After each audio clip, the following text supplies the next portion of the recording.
And good evening, everyone. Gary Redmond here for yet another episode of New York Red Bulls Discussion Group, the podcast. Greetings and salutations. Good to see you all tonight.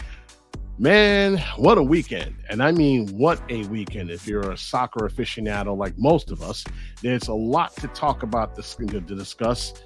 And it's a doozy. We're of course going to, first discuss, of course, everything that went down Saturday night.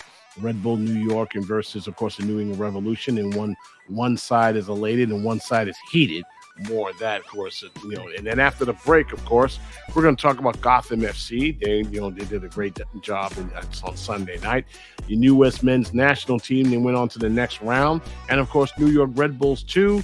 Didn't do so hot against our local rivals, of course, and we'll talk all about that. And before we even get there, of course, there are going to be some upcoming games. Red Bull New York has got a game on Wednesday and once again on Saturday.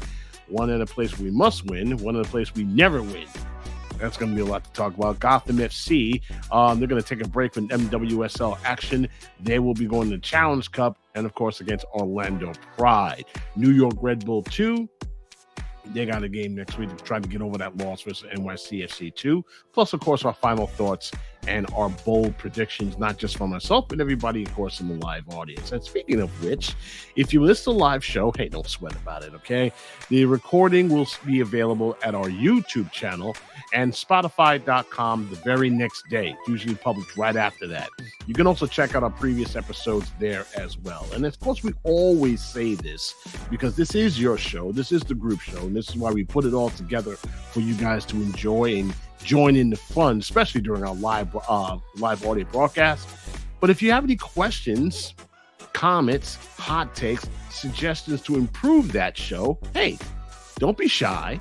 Send them our way. We have we have an email address, rbdg@gmail.com. Once again, rbdg@gmail.com. So like I said, it was a crazy weekend. Lots of action, lots of fun. Oh boy, and of course, naturally, lots to talk about. And of course, I want to bring, of course, my good friends, Carlos Cano and, of course, Mark Coates. Gentlemen, I'm sure you watched the whole footy just like I did. You were both amazed, amused, upset, and all the emotions that all soccer fans can even go through, for 120 minutes. Okay, that too. 120 minutes or so. My goodness, what a weekend. I mean, we're going to start, of course, naturally with the game that happened on Saturday night between the New England Revolution and, of course, the New York Red Bull. Of course, after we were, assaulted with just about every, insult, of course, from our friend Taylor Twellman. The game ended, of course, in a 2-1 win. But why do I get the feeling that, it's hard to, how should I put it, Carlos? There's an asterisk right next to that scoreline. And I'll just put the question out there to not only to you two fine gentlemen, but to everyone, joining us tonight in the live broadcast. Okay, I'm just going to come right out and say it. We got away with it or nah? Or do you care for that matter? That's the most important question. I've been, I guess, tossing with this for the last couple of hours. Easy, Mark. I think I'm more dismayed at just this notion that Pro came out with a statement to this effect. Okay. I mean, and someone can correct me if I'm wrong, but I've never in 20 some odd years of coherently watching sports have never seen or heard a refereeing body or a group of referees or anything like that say we blew a call. Like if Pro isn't already on everyone's poop list because they just stink, now they've gone ahead and completely have tarnished any credibility that they may have. I mean, that's how I look at it. I mean, to answer the question more directly at this point, again, how many times don't we see blown calls made that cost people games, whether it's us, whether it's any other team. So, I mean, sure, can we say we got away with one? I mean, I guess, but it's not like we haven't said that before. Mm. My bigger issue is with Pro and how this is being addressed. Coming out with a statement after the fact. It sets weird precedent. Like, okay, how about every other time you've blown a call? Like, is this going to be the regular thing now? Or is this just, I don't know. It's just very, very strange to me. Mark, your thoughts? I have to keep it PG rated, I guess, right? I can't even begin to imagine what went through the heads of the people at Pro when they released that statement. You know, it's we got away with one. Okay, we were talking about it before. Yeah, let's just get that out the way, right? Okay. When even when I got home and I watched the replay, there are actually two guys offside. Okay, but if you watch Carlos Coronel's reaction, he doesn't say a word to the referee. None of our players were bitching. They knew.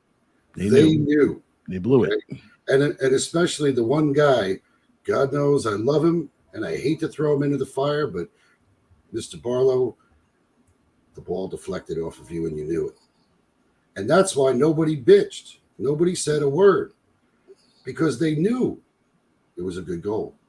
All right. So did the coach. I mean, he talked to Bruce Arena right after the game, guys, and said, hey, sorry that you had to lose that way. I mean, everybody in the arena, I saw, the same reaction you did, Mark. Yeah. Accurate, right to it, right to a T.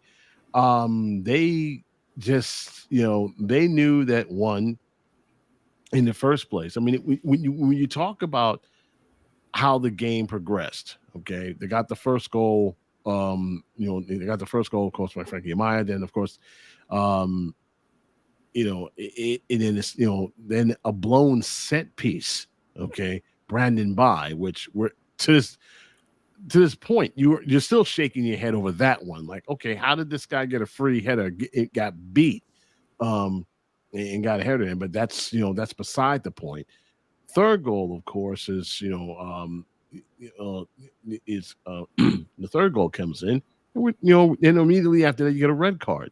So you got all of these gifts, but yet you couldn't seal the deal. Now, I don't know about anybody else. Yeah, you want to take the win, yes, okay, but there were little concerns here. I mean, you're up a man, up a goal. You figured that this team would be good enough to close it out, but then you're making silly foul after silly foul after silly foul. You're giving this team multiple chances to do exactly what they did. And if it wasn't for that call, correct me if I'm wrong, Carlos, Mark, if it wasn't for that call, we'd be talking about a draw right now. We wouldn't be talking about a win. But in the larger aspect of it, you got a team that's still trying to figure out how to close out games, especially when you're ahead. That's my next question in this segment to everybody, including you two. Should that be more of a concern rather than the fact that they won? Well, yeah, go ahead, Carlos. I mean, I was going to say, I think we have to consider that at this point, we're talking about this game given the statement that came out a couple hours ago. Agreed. And I think whether we realize it or not, we're having the conversation already with that bias, right? Because basically Pro has come out and said, we messed it up. So the goal should have stood, which means, like Garry said, we would be talking about a draw right now.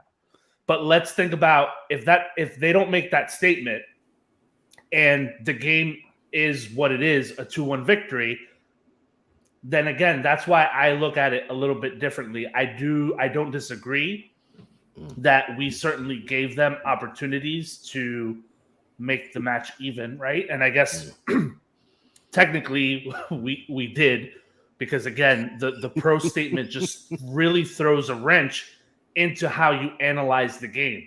But if you're able to remove that for a moment and just talk about the game itself, we won. Which with an asterisk. How many again? But is it it's an asterisk based on what was said a couple hours ago. If Pro doesn't make that statement, where's the asterisk? I can tell you, okay, good, I don't think it's an asterisk. I think that I don't either. We're once again, you look at the body of work for the entire game. If you throw out the statement and look at the fact that we somehow walked out with a 2-1 victory, our team did not play well the entire 90 minutes. Nope. We handed these guys chance after chance after chance. What goes on with our team when we're up a man? It's like they red card an opposing player. We're just asking them to win the game. We don't seem to be able to play with a man up. They got the game tying goal. Cam Harper didn't mark his guy. Nope. It's wide open. Header goes in. Goal on a number set piece.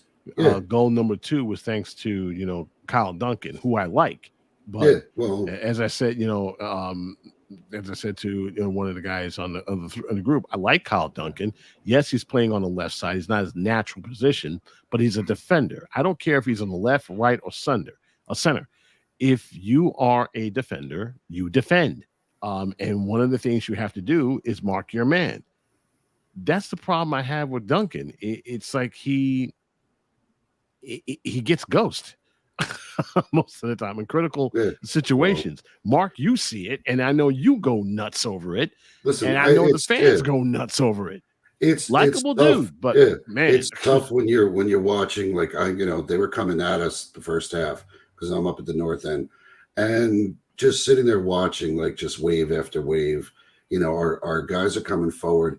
They're getting some chances, but like when you see, Frankie Amaya skies the ball 15, 20 rows back, Carlos would have been ducking at some of those shots coming up and over the top, had he been there. But that's like, what is going on with this team, and why is it that, I mean, I know I roasted Barlow before. The guy had a couple of opportunities, not golden opportunities, but he did put the ball on frame. It did make the keeper have to work for the save. And I was like, well, this looks good. He's making the turns. The guys seemed to be communicating better. It was just the actual finishing part we weren't getting done. So to walk away with the win, we got it because unfortunately they made the wrong call. I mean, the bottom line. But we put them in a position to be able to score that goal to tie the game. And it all if you're a man up. I mean, that's how do we end up playing what are you doing when we're a man up? Why are you allowing them these many opportunities? Where's the passing that I was, and again, I was surprised by a couple of the substitutions. I really was surprised to see Van Zier come off. I thought he would have left him on.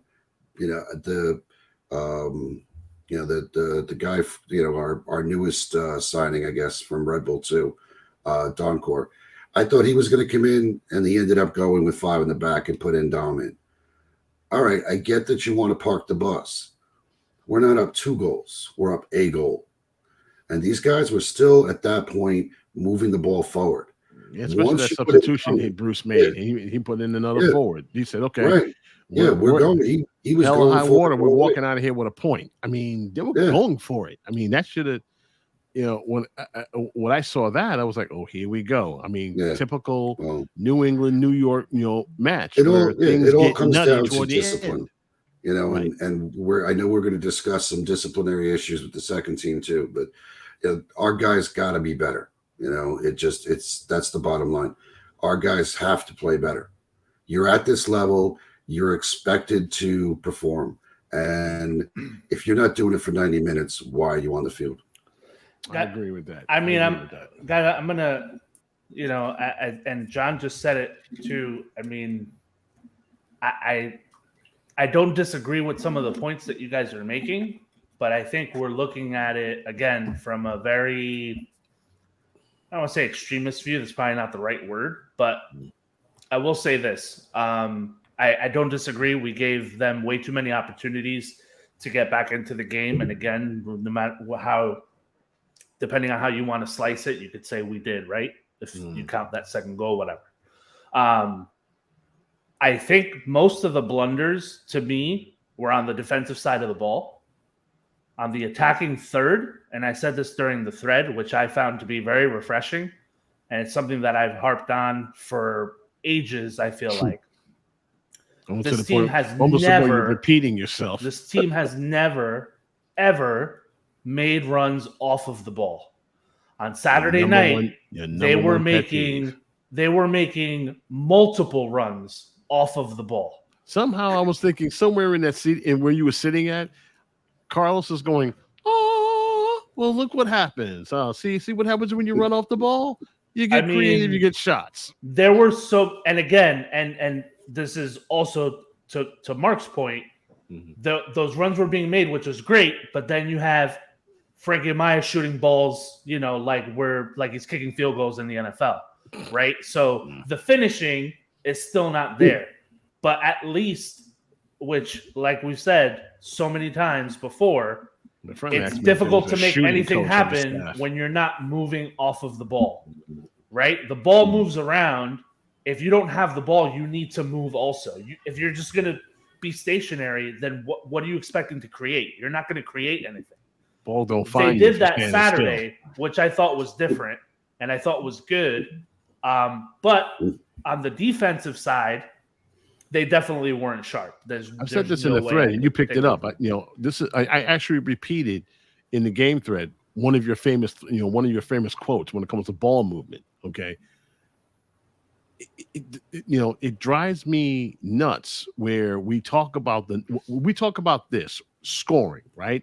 This was the number one theme during the Apple broadcast with Taylor Twellman. He continually brought it up. Okay, how the Red Bulls have a hard time scoring. Well, we know that. Part of the reason is standing right and staring at you in the face. Guys just don't move. If one person has a ball, everybody's standing around. Everybody is screaming in their head to the point where when they're going to need a Cedrin in the morning because they have massive headaches. Move, okay? When they started moving, without the ball, the chances began to develop.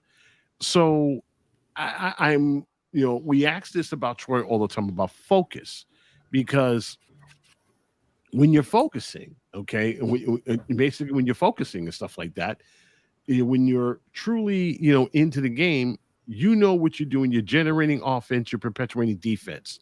Well, at least we got the defensive part straightened out. Offense, not so much, because for some reason it's like they get in position and they're like chess pieces. They just stand there. That would drive anybody nuts. I mean, if you're watching a basketball, if you're watching basketball in any particular college, pro, high school, there's always perpetual motion. Well, guess what? That also happens in soccer too. So when you see your offensive players standing around, that's an issue. Let me also throw something at you. Up until that point, okay, Jordy Petrovic, he was basically my man in the match because he was keeping New England in it. 5 saves on a lot of those shots, 5 saves, 2 of them point blank. Okay, that would have been goals at that point. He was stoning the Red Bulls at that point before they finally broke through in the 58th minute, courtesy of Mr. Amaya and Carmona with the game winner in the 58th. On the 85th. My apologies. So, Wiki Carmona. Can any one of you, and everybody, of course, somebody already did. Lanre already did that. Play Wiki more. Does he should he be playing?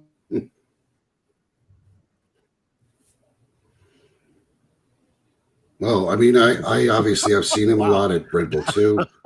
Wow, crickets. So, I mean, yeah, I think like I said, I've seen him play. Disconnected there. I like him. Yeah. I think we should play more. I've liked what I've seen. Yeah, John. I don't see a reason not to play. Give me a second, John. John Amaral. Let me ask you one little thing out there, because I know you're listening.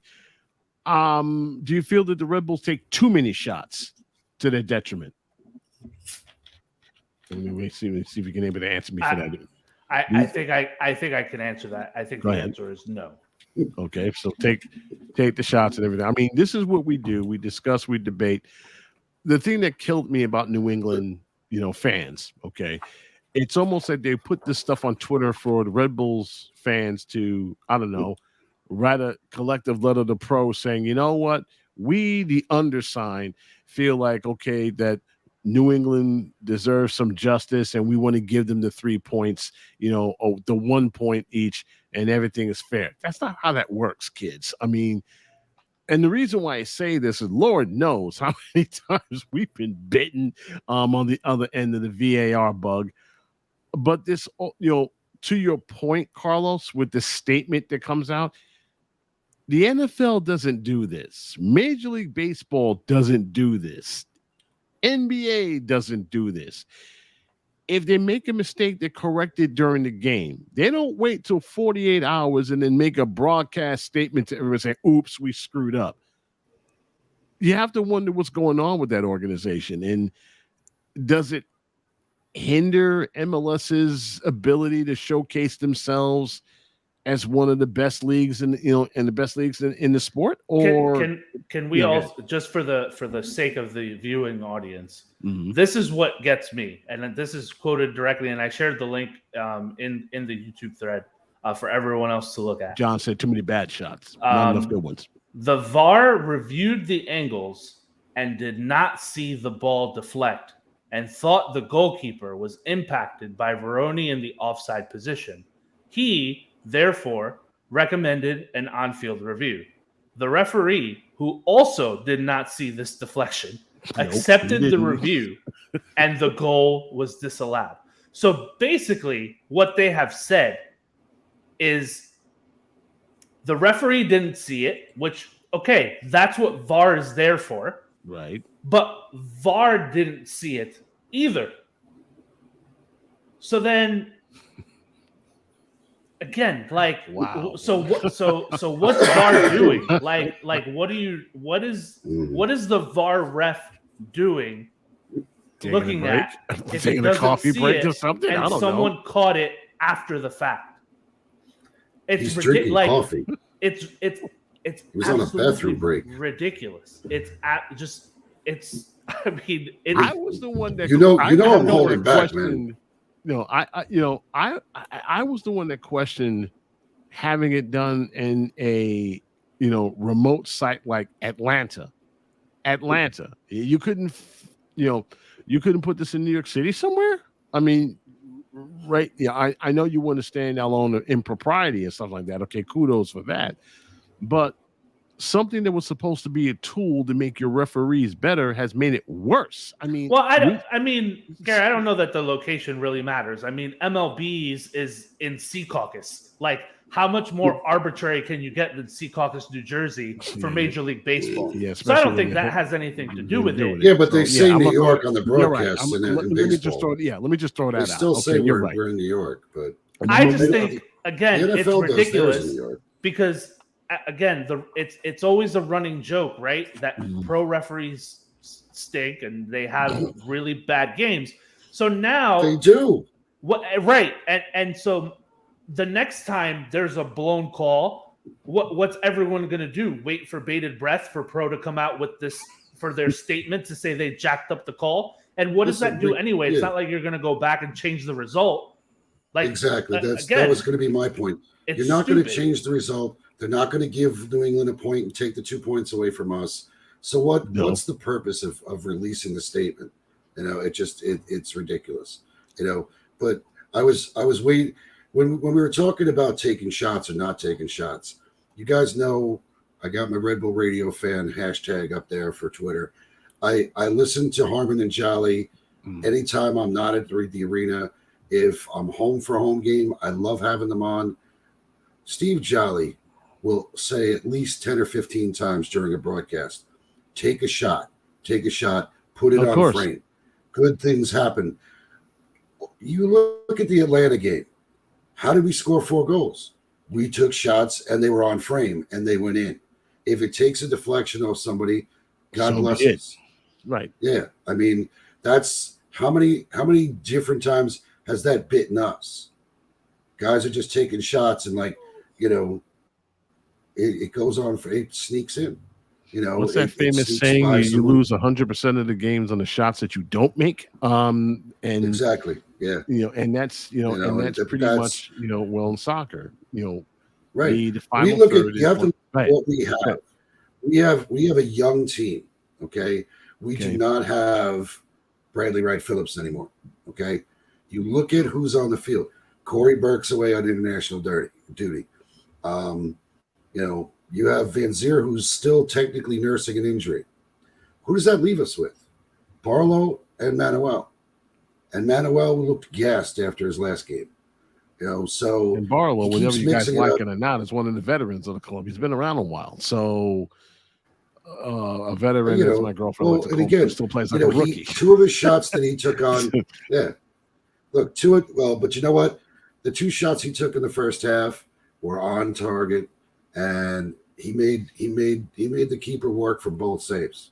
They were decent shots, and I was surprised to see him taking a shot, and getting the ball exactly where he normally wants to take a shot from. But that's the thing. If you're not going to shoot the ball, we're all screaming in the stands, shoot, because these guys keep passing the ball around. Great, you can link 14 passes together. Remember when the couldn't do that? So that's what we're all waiting for. You're waiting for a shot. Maybe there was a time when they couldn't do that. So now we want them to shoot more, pass less. Well, not necessarily pass less, but try to be accurate with their touches at least. But the bottom line is, if you're not going to shoot, you're not going to score. I don't want them taking shots from 25 yards out either. Now, as far as the standings are concerned, the win, at least is making me thankfully for us, puts us, of course, naturally with 26 points, which is tied with Montreal, Chicago Fire, Charlotte FC, and New York City FC. The reason why we're sitting in 10th place instead of 9th is that in tiebreakers, ladies and gentlemen, the first tiebreaker is wins. Okay. Montreal has 8. We have 6. And that's the reason why we're sitting in 10th place instead of 9th. Now, it gets fun from here, which we're going to talk about this after the break. Why some feel that our next game versus FC Cincinnati, minus Mr. Vasquez, and we'll explain the reason why he's not around at the moment, it's going to be a solid game. Now, what kills me about this match is, remember how ridiculously close an opportunity had during the U.S. Open Cup match, where it was lamented that FC Cincinnati was literally almost handing the Red Bulls the game at home. I don't think that's going to happen this time around. But if they have any aspirations of making the tournament, this time around, they need to start taking care of business at home, because after that, they're going to go to a place where they rarely win. And we're going to talk about that and why in a moment. But right now, we're going to take a break real quick, and we're going to talk about that. We're going to show you this, the scores, and why some of those scores in the next game, when we talk about after the break, is going to really bring your attention. But for now, here are the final scores of Week 24 of Major League Soccer. See you in 30 seconds.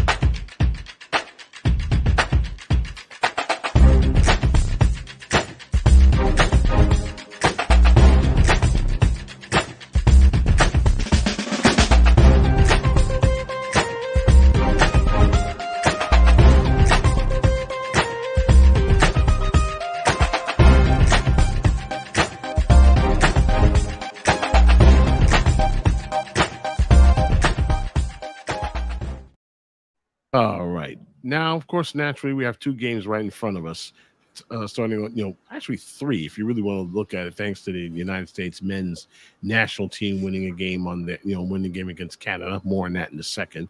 So the Red Bulls got FC Cincinnati on Wednesday night. Then on Saturday night, I thought it was going to be on Sunday, but no, they're going to hop on a plane and head over, to Utah to play Real Salt Lake Saturday night.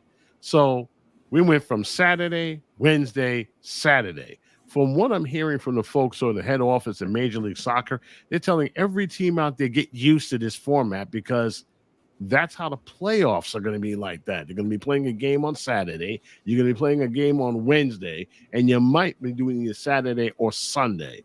So I guess this is the reason, because you look at the schedule down the line, almost every other week is like that, which is nuts. So, I mean, talk about survival of the fittest, right? But it's going to get real hot and heavy from there. Let's talk about Saturday night, because Saturday, Sunday night, the weekend. We know about, of course, our game that took place naturally. We talked about it on Saturday. Then on Sunday, my goodness, talk about, fun. We had Gotham FC and we had New York Red Bulls II. And then, of course, we're going to talk about the USA versus Canada. First up, let's talk about Gotham FC, who put together a nice performance. 2-1 win, gents. Alexandra Long got hers on the 21st minute, and then Miss Stengel, she got Katie Stengel doubled the advantage, basically in the 56th minute. Portland got one for Miss Belfort at 62nd minute and got no closer than that. So despite the rain and everything else, 2-1 win. Your thoughts, and they're in third place. So they're marching up the ladder here. So Gotham is doing some Gotham things, and the girls are doing great so far. Your thoughts on that, boys?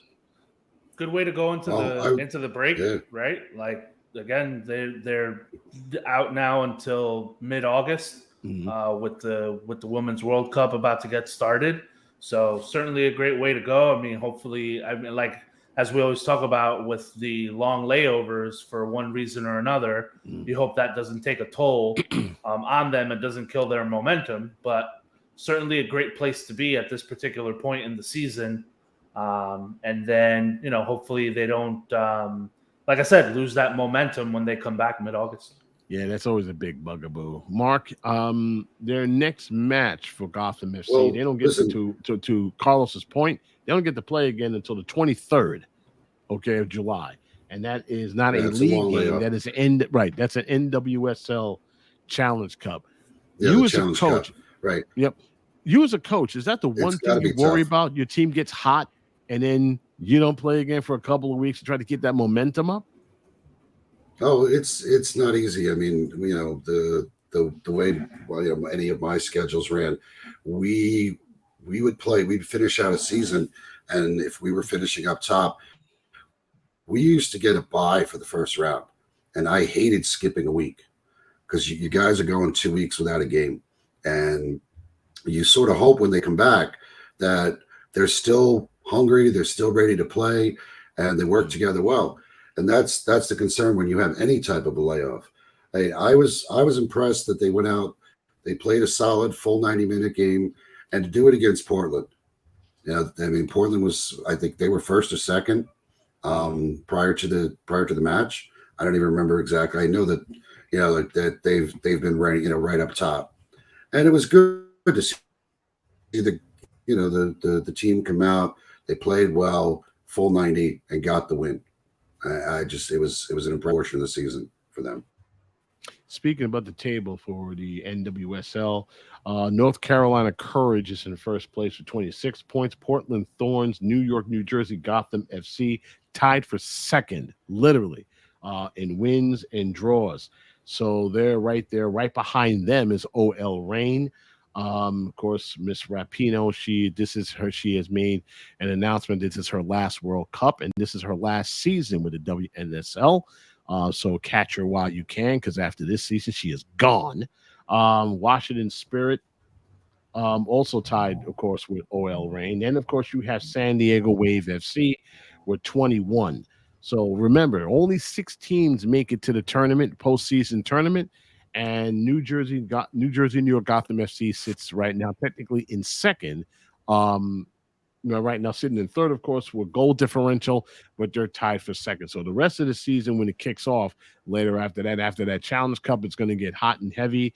If you are a New Jersey, New York Gotham FC fan, go see them. They're definitely playing some ball.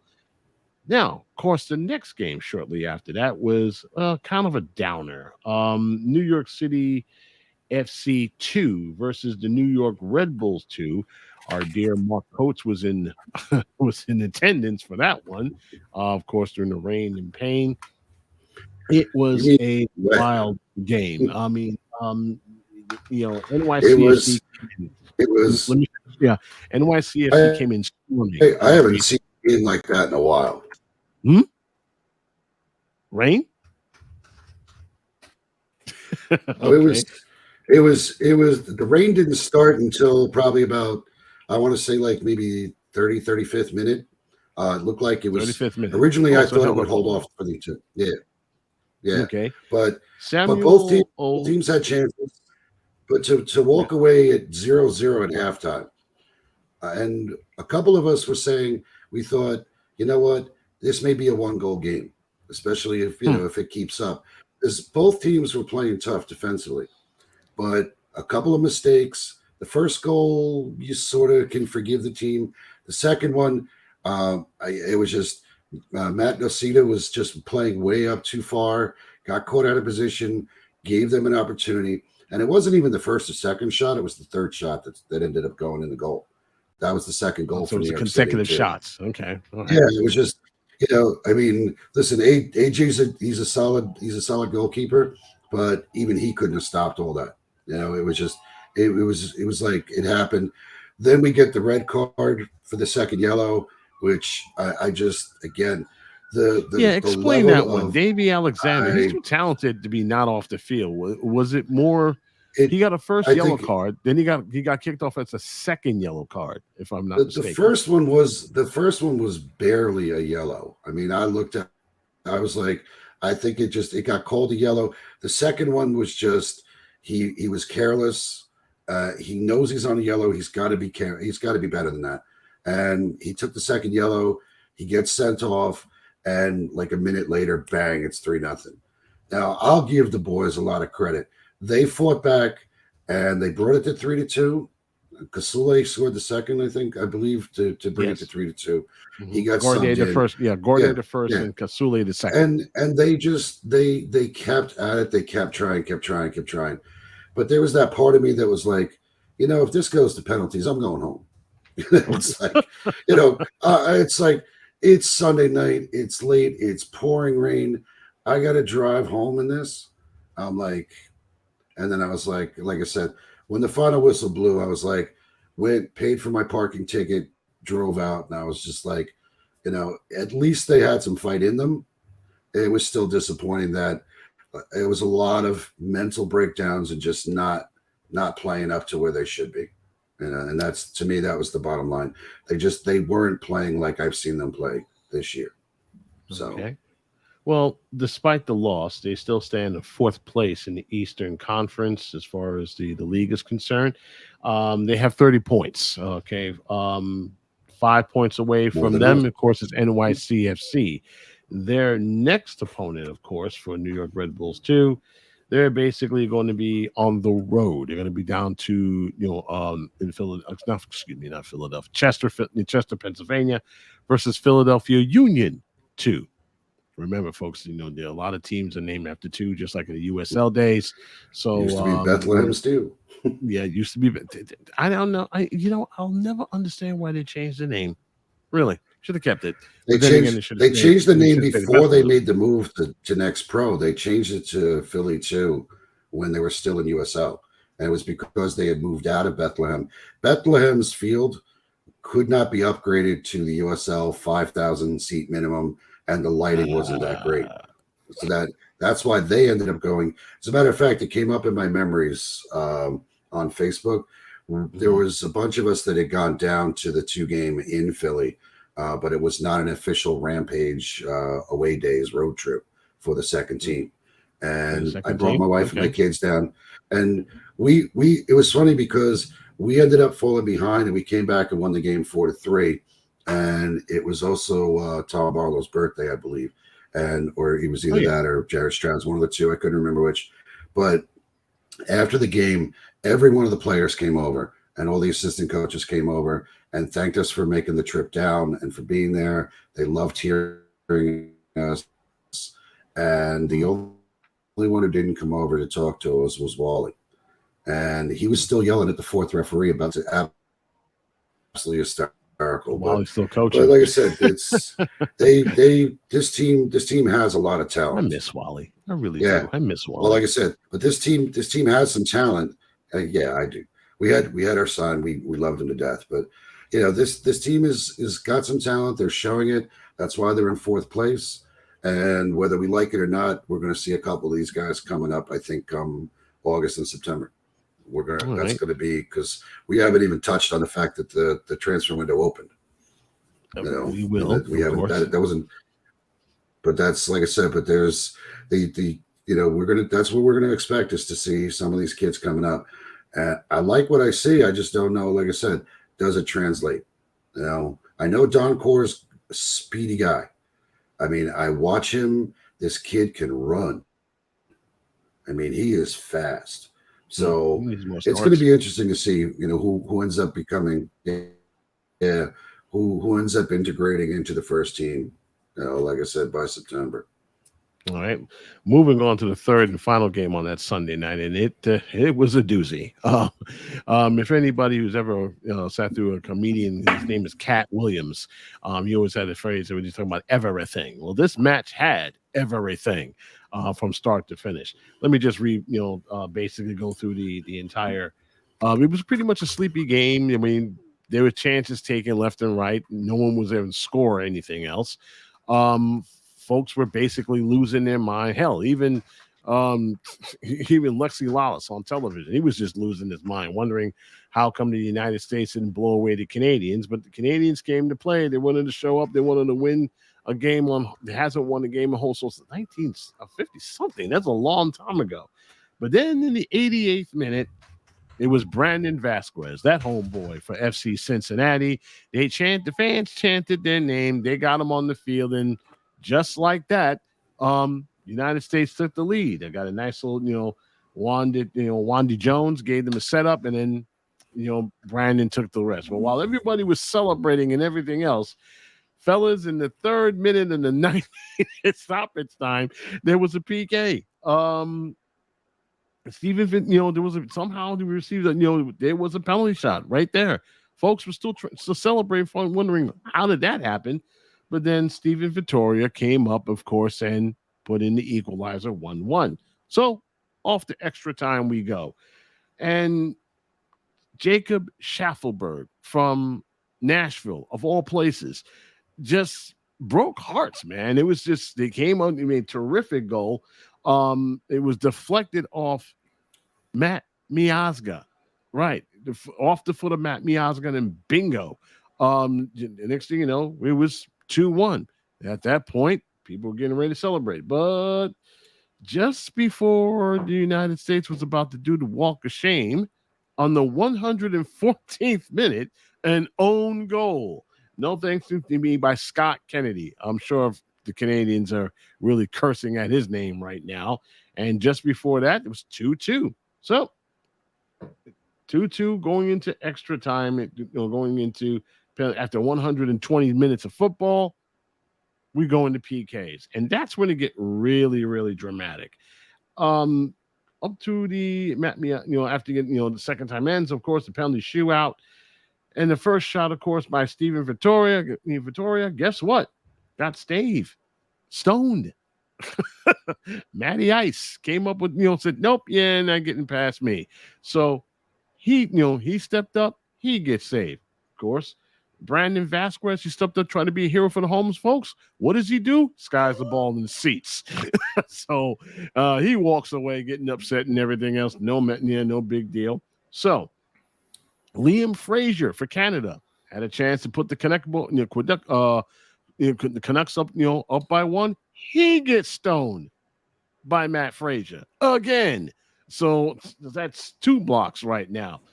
And so, Kamal, Cade Cowell from San Jose scored, got his. He scored a goal. Now at that point, 2-1, at this point, 1-1. And 2-1, 2-1 for Canada in the goal differential. Now, of course, Jason Russell Rowe. Man, did he, you talk about cool, like an assassin, okay? Got past Matty Ice.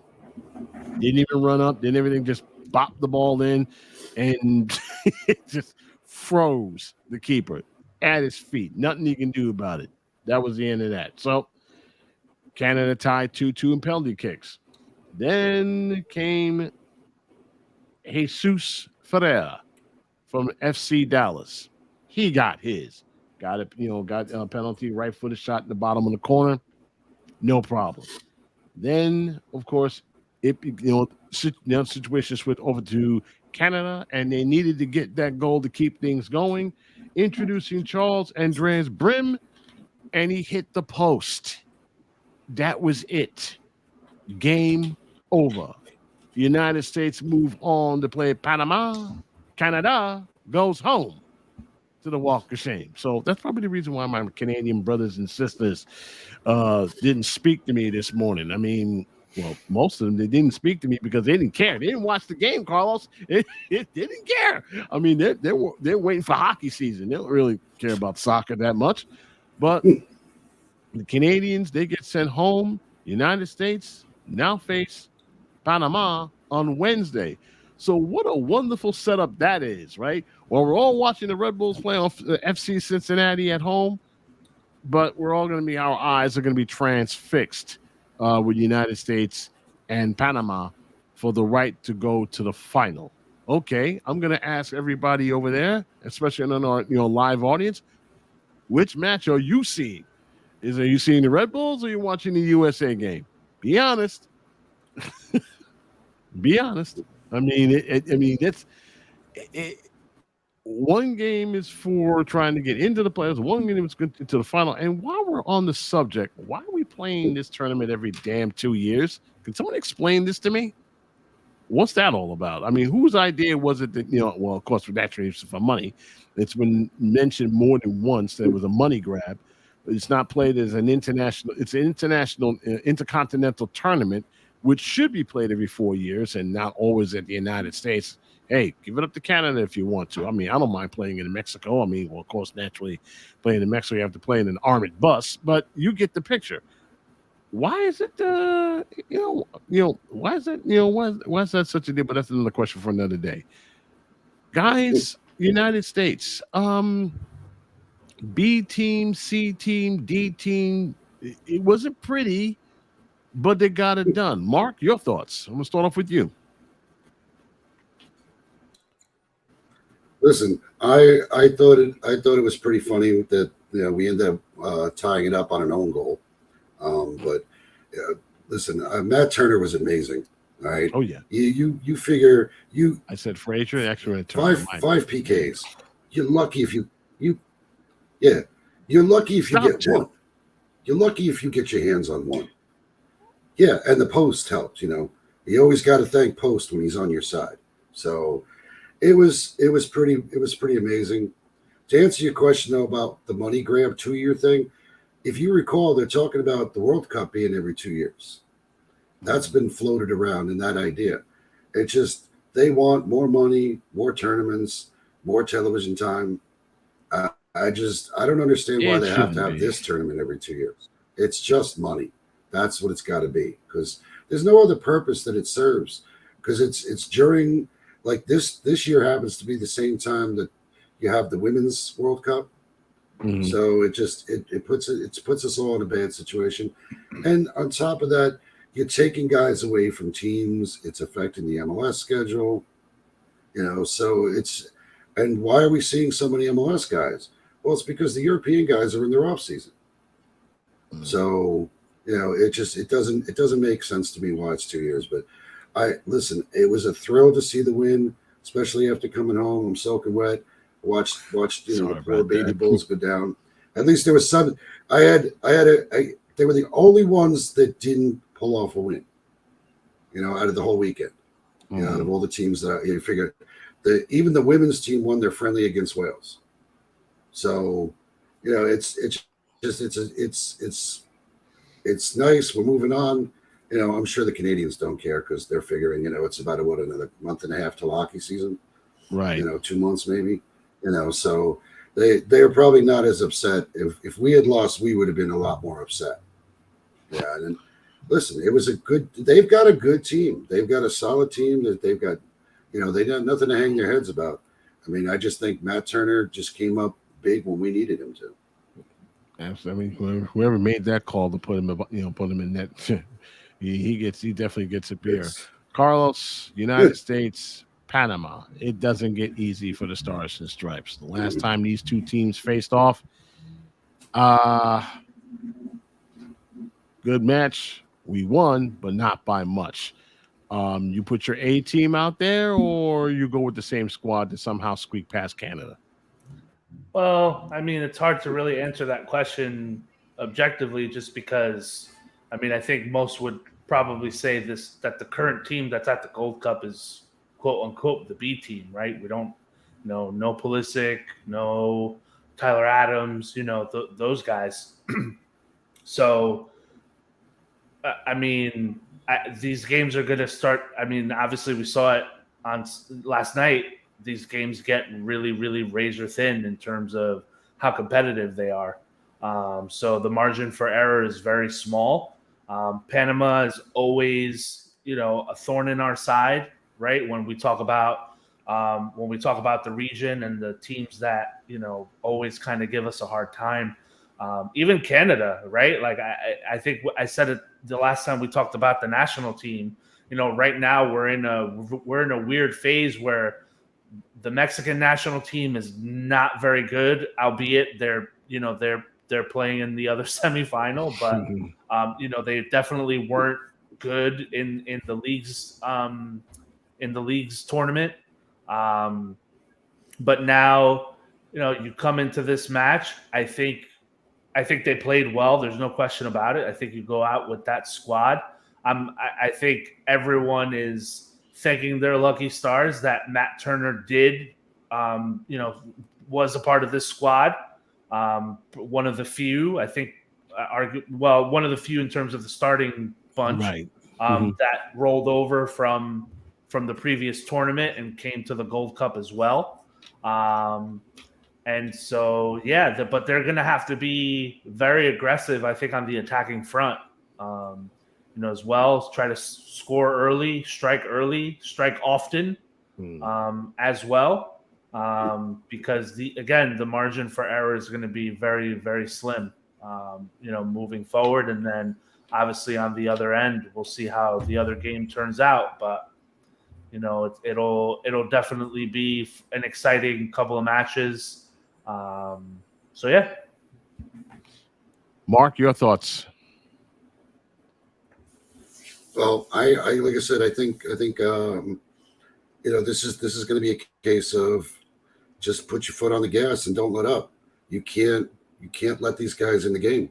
I mean, that's we have to be in a situation where we're playing hard and we keep going. It just right. you can't. I don't want to see the team sit back like one goal up and give them chances. No, this that's is a good Panamanian side. No, and not against this team. They're a solid group. We've seen guys that have come to play for our team that played for Panama. We know that these guys are serious. So you can't just go up 2-1 and say, we can coast the last 30 minutes. Parking the bus isn't going to work. It's going to have to be, keeping pressure up and hopefully getting ahead and staying ahead. All right. Let's talk about the games ahead. Of course, we're going to start off, with New York Red Bull to play, to play FC Cincinnati, as we said before, on Wednesday, and then on Saturday they play Real Salt Lake. Let's talk about FC Cincinnati. They are the rulers, not only in the Eastern Conference, but the entire Roost. They have the pole position as far as the Supporter Shield. They sit with 45 points. During the last 5 games, they have lost 1 match. They draw 3 times, 1 win. So they're coming into Red Bull Arena riding pretty high. Although they lose a couple of guys, of course, naturally, there's no Matt Miazga, there's no Mr. Vasquez. So their best offensive player is not there. They're one of their better defensive players. Of course, their center defenders are not there, but they're still a forcible side. Now, the one thing about FC Cincinnati is the last time we faced them, if you remember, in the U.S. Open Cup, and it was pretty much a knife fight, okay, with the Red Bulls on the front foot And for some reason, it was almost like Cincinnati was almost handing the game to them, but they couldn't take advantage of it. And of course, they gave up a tying goal and they lost it in penalty kicks. And then they got knocked out of the U.S. Open Cup tournament. This is a match that, you know what? Let me just ask this in a question for you two. Is this a game more important for the Red Bulls or FC Cincinnati?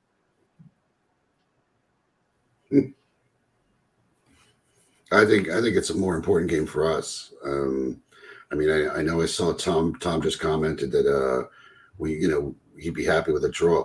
We're really reaching a point in the season we need wins. When we were talking about where we are on the table, Montreal has very few draws. They have a lot more obviously wins than us, but they also have a ton of losses. So what we need to do is we need to start winning, and we need to win at home. This is the cathedral. They talk about how we have the best record in MLS since 2010. Great. Let's start winning at home. You want to get a draw on the road? If we go to Real right? Salt Lake and get a draw, I'll be happy.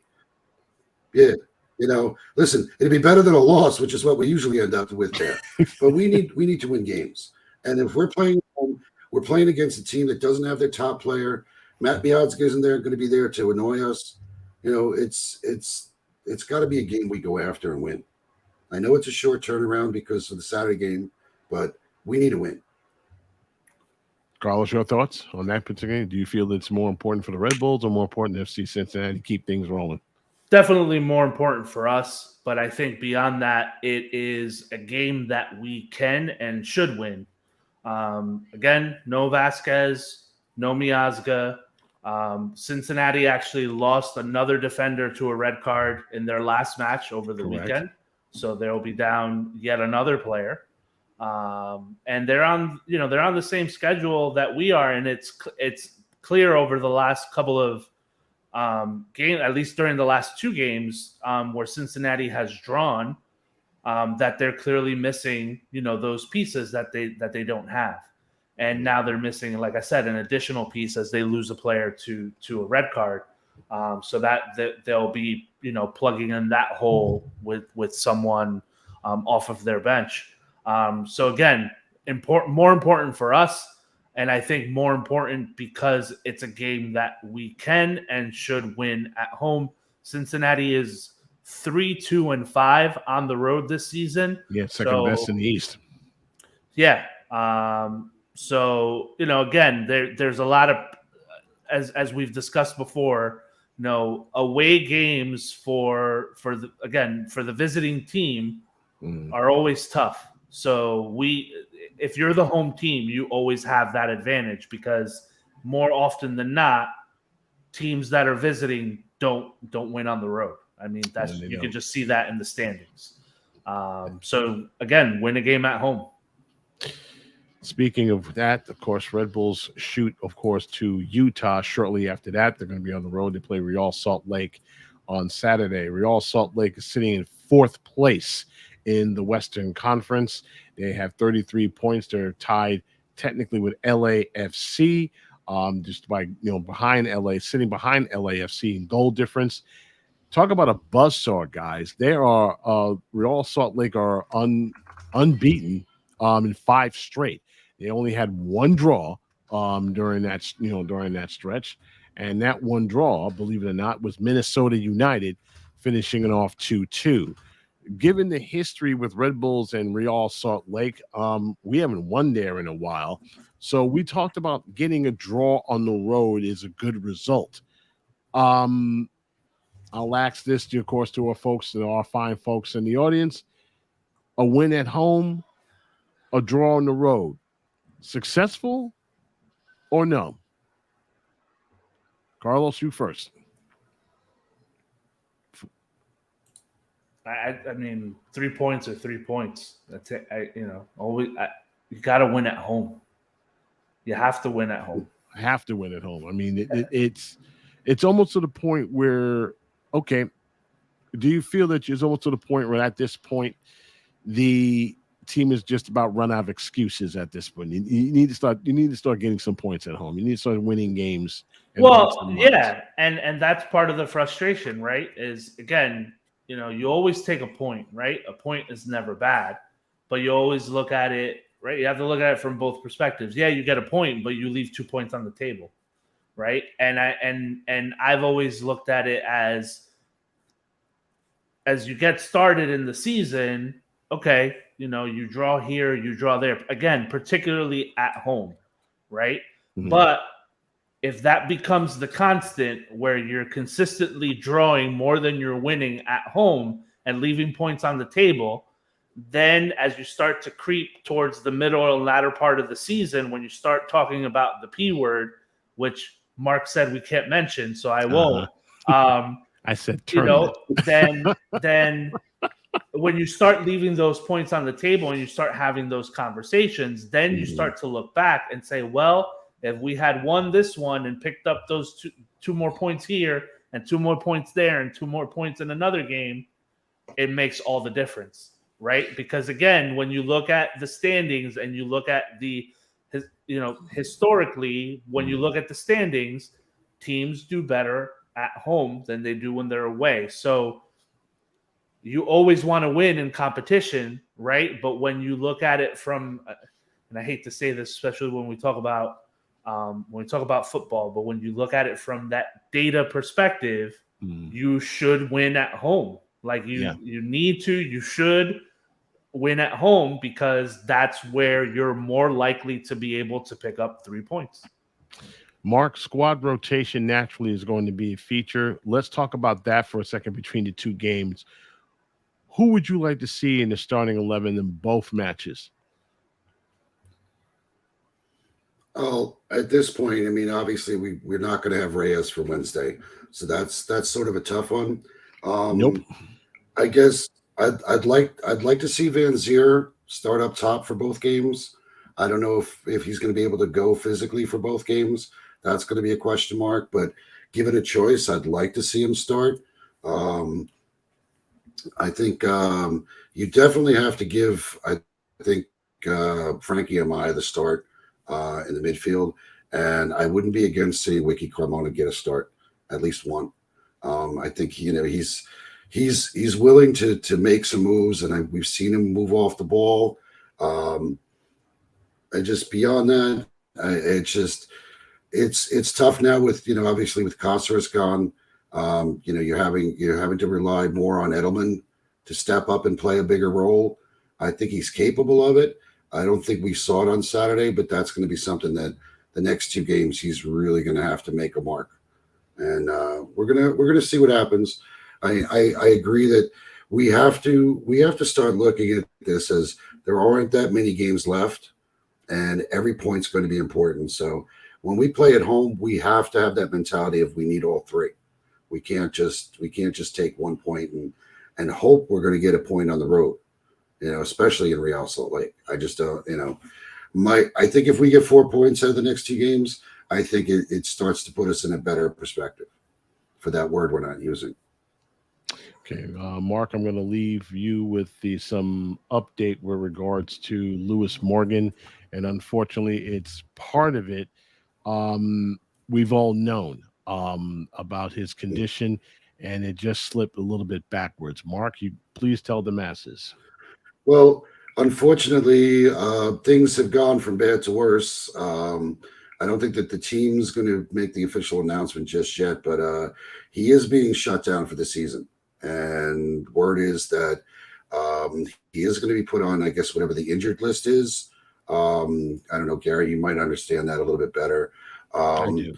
What I heard was what it allows the team to do is it allows the team to free up an international slot. So that creates the question of, are we going to use the international slot? And who are we going to get to fill that role? Yeah. It's for those who just, those that we're losing him. Yep. But we've known this for a while. The injury that he suffered was more in the hip area. And when your body is more conditioned to running, it's hard to heal, just like hamstring. But apparently, he he played a little bit, and apparently he re-aggravated the injury again. So it's almost like he got hurt, again twice. So he wanted to do rehab instead of seeing then he wanted to see a specialist. I guess the specialist cleared him, whatever the case may be, and then he suffered a major setback. And that's and that is critical, especially for this. He's obviously one of our best offensive players, but now I'm also hoping that the Red Bulls have a plan B, and then working on that, someone specific, because he's going to be very hard to replace. You're going to need him, and you can't really depend too much on Barlow, and it's almost like Corey Burke. And then getting it done, and of course you have Manuel, and of course Lukinas, where you're trying to keep defenders off him so you're able to do what he needs to do. But definitely, this hurts a little bit, for the Red Bulls and the concern, because he has been fighting this injury since, believe it or not, last year.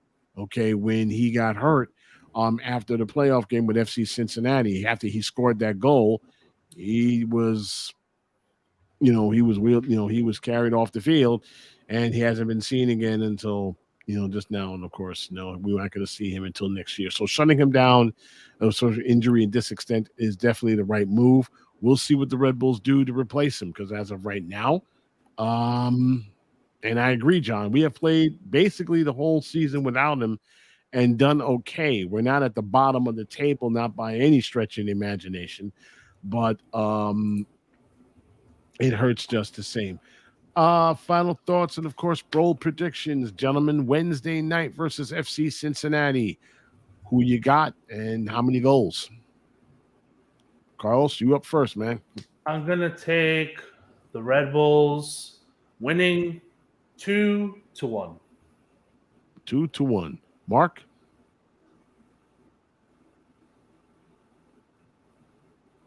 We're having some technical difficulties. I'm going to say that we do the same. I think. Can you hear me now? Yeah. Yep. I'm gonna say we probably pull off a 2-1 victory. 2-1. So that's I think it's. I'd like to say 3-1. I'd like to think that we could pull off a third goal, especially if we get a couple of the kids come up and start playing. I think they're hungry. All these kids that are playing on Red Bull II, they want a shot. I think the key is going to be the Red Bulls being able to take if they're able to play in the attacking third the way they did on Saturday and finish, so they can rack up goals, but they have to be as effective on the defensive side of the ball. And again, they should be able to take advantage on the attacking third, because Cincinnati's going to literally be down to, bench players basically on defense. So, they should be able to take advantage of a team who's on a quick turnaround just like them, but are also down, not only down because of the Gold Cup, but now down one more because of a booking. Yep, down significantly defensively. I'm going to go bold, gentlemen. I'm going to say 3-1 win Wednesday night. Let's put our focus to RSL on the road, a place where we rarely win, if I want to understand. We haven't done so in a while. I'm going to go first on this one. I'm going to say a 1-1 draw on this one.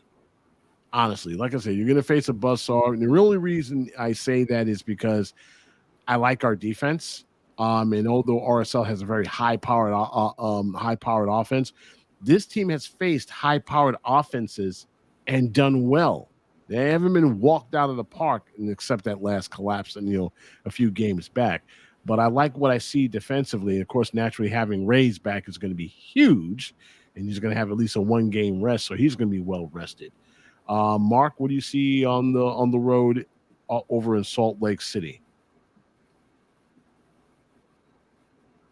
Yeah, I echo you. I think it's going to be a 1-1 draw. I think we'll be able to contain them.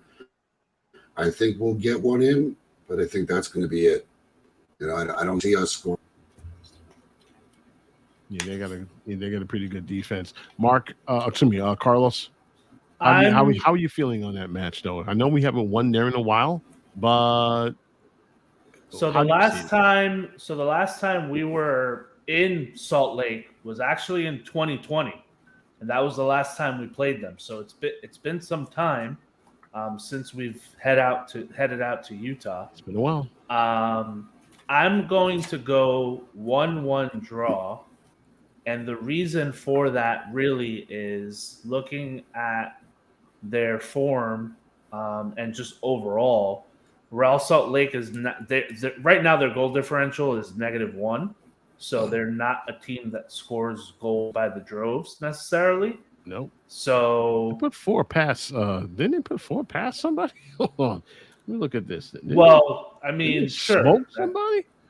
Well, yes, just recently, right? So they did do that to Orlando. Right. However, they're not a team that necessarily scores 3 or 4 consistently, right? No, you're right. Looking at them, no, they don't. I mean, so I think we should be able to hang with them for a 1-1 draw. So that's why I said, that's why I said I like our defense, Carlos, because out of the matches that we played against high potent offenses, right?